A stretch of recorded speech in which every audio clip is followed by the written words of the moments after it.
Had a bit of progress since I started painting the walls. Obviously the walls are finished now. So I put 3 coats of paint on that. It looks pretty good, to be honest. I just basically wanted it to be clean and bright and consistent. I've also finished the electrical work on this wall. Just ignore the secret screen. That'll be revealed later. Okay, in today's episode, we're going to take care of the workbench, the old table saw, and the new table saw. But before I can move the workbench, I've got to clear all the crap that's on top of it, and that means clearing out other stuff to make room for that.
So, I've moved the bench over to where I originally wanted it to be, but it's not staying there. Time for another change of plans. Let me explain. Yeah, so there's the workbench, roughly in its position that I originally planned for it to be. That end was always going to get cut off. I was going to trim that back and lose the vise, but I still don't like it. Just doesn't seem right there. It's too close to the door, and it's not going to do the job that I wanted it to do anyway. So I originally was thinking that this could be an outfeed for the new saw. But as you can see here, this is the fence for the new saw. So this is how far out it's going to stick from the wall. This part of the fence from here to here is the actual table of the saw. So all of this has no outfeed anyway. So the bench is not serving that purpose. So the plan is the bench is going to be turned 90 degrees and it's going to run out from the wall, but it can't be any wider than that because starting from here out, this is the sliding part of the saw. So there can't be any obstruction here. That's about 1400 and the bench is 1700. So we have to lose a bit. So what I'm going to do is this part here is going to get cut off and I'm going to shorten it just up to the drawers. So that's today's job.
The other thing I got done yesterday was had the old table saw all stripped down, ready to go into its new home.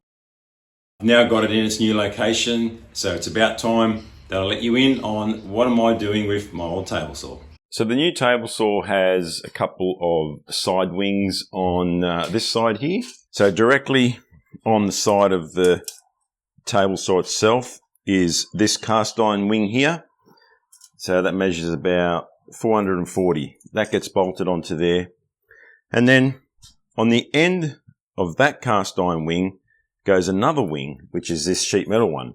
And that's roughly about 440 as well. I'm just going to replace that sheet metal wing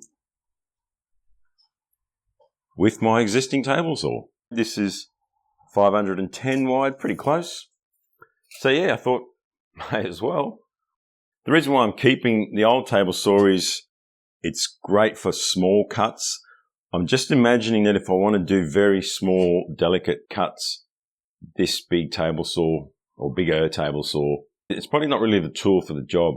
And when it's not being used, it's just going to serve the purpose as a extension wing for the main saw. So it's all good. The bench is in place now. Don't look at my very untidy drawers. So that's in place now. I like that much better, much prefer that. So that's just the perfect size now. And the new saw right there will outfeed directly over the top of that. To bolt the two saws together, I just needed to drill matching holes from the old saw into the cast iron wing of the new saw. Being cast iron meant it was fairly easy to drill, and these only needed to be through holes because the threaded holes were on each of the saws.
Once I had that middle wing in place, I installed all the bolts from underneath.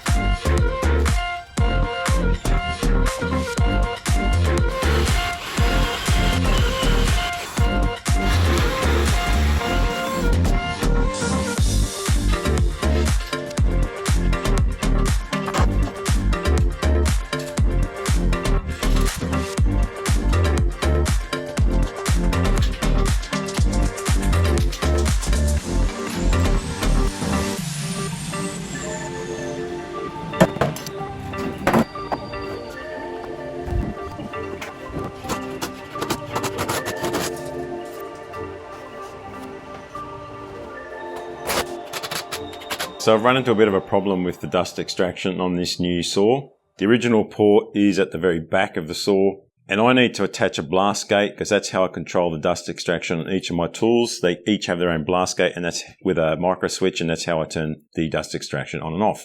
So the cabinet itself doesn't need to be airtight because the dust extraction pipe comes directly from a shroud around the blade. So I can basically put that anywhere I like. So what I'm going to do is I'm going to make a new side panel. So I don't want to cut a hole in the original panel. I'd rather make my own out of 12mm MDF. I've got some spare there. And then I can sit that blast gate right there. And it's actually at the front of the saw. So I can open and close that from the position that I'll be when I'm cutting, which is exactly the same as what I've had on my original saw. It'll probably just come out of this corner here. So that's the solution.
You'll notice in this clip here that the workbench has moved again. This time it's back against the wall.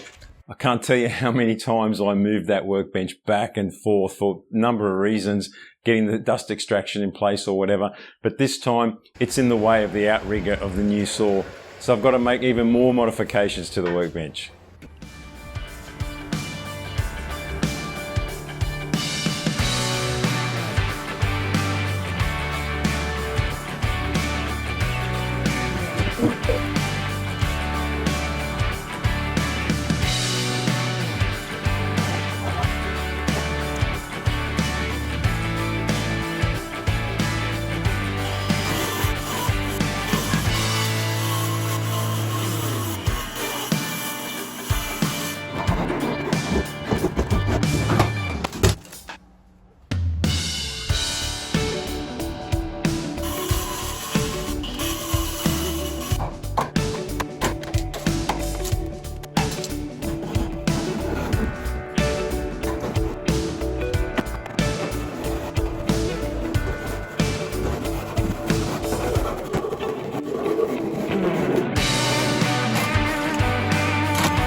Now that I finally had the bench sorted out and in place without any chance of it having to move again, I could cut out the top for it from one layer of 18mm MDF and one layer of form ply. I used my track saw for this because the new saw wasn't quite finished being set up at this point.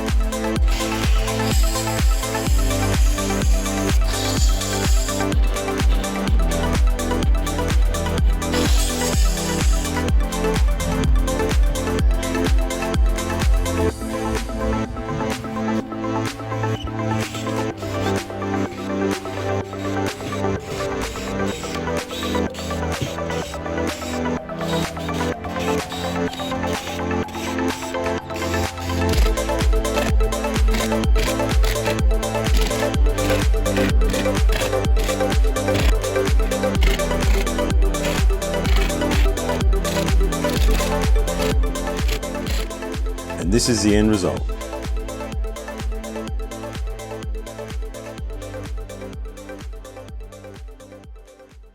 I put some tape down on the floor. That's the area that the outrigger travels in, just to remind me not to store anything in that area. And the workbench has been finished off, the cutout finished up quite neat. I boxed it out and painted it, and at the front I ended up with a little cubby. Perfect for my metalworking vise whenever I need that. And that drawer there, I thought I was going to lose that drawer, but all I needed to do was narrow it down, and it's still full length, so that worked out really well. All good. Time for a test run of the new saw and to see how this configuration works together.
I think that's a success.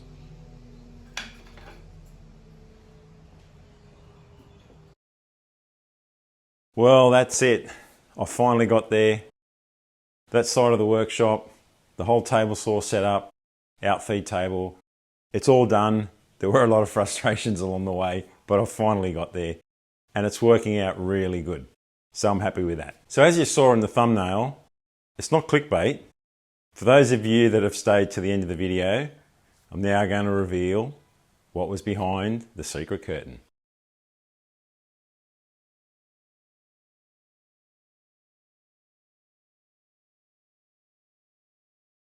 How good is that? That makes me happy. The bike finally has a home. Well, that's it for this one. I still have that whole side of the workshop to sort out. It's almost there. That'll be the next episode, which will probably be the last episode in this series. So I hope to see you there.